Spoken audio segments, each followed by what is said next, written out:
The Hookups Girls Part 5. The final part. Inside the car, the girls laughed and chatted, adjusting their hair and clothes. Oda sat quietly, eyes scanning the faces of the men in front.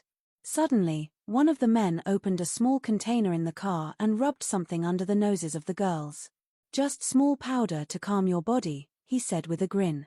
One by one, the girls started dozing off. Their heads dropped, eyes closed, bodies limp.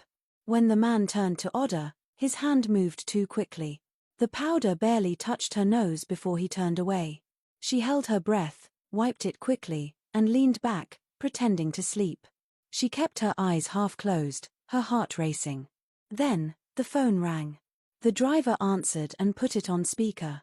A deep voice came through, calm and chilling. "Make sure everything is ready. I don't want any mistake. I only have 2 days left for the sacrifice. Those girls must be clean. No harm must come to them before the ritual. You hear me?" Ada's heart dropped. "Sacrifice?" The man replied, "Yes, Chief. Everything day under control." Oda felt her whole body go cold, but she didn't move. She couldn't. She kept still, praying in her heart. Minutes passed. Then the driver spoke up. "Fuel don't finish. We just passed that patrol station." The second man grumbled and jumped out with a small keg. "Make I go by quick." The driver sighed, opened the door, and stepped out too. "Make I go piss. I no fit hold 'em."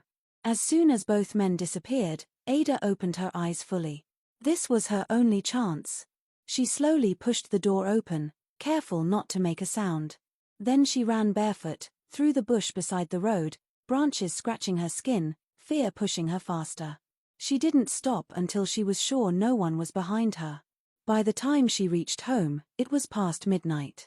Her clothes were torn, her face and legs covered in dirt and scratches. Her mother was at the door. "Oda, where are you coming from like this?" she cried. But Oda couldn't speak. She collapsed into her mother's arms, shaking.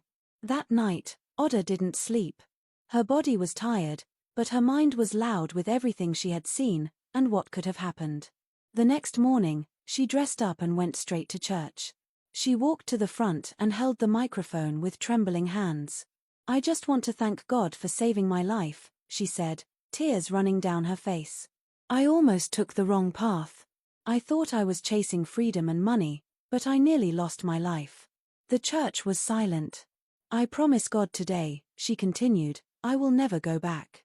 And I will never look down on my mother again."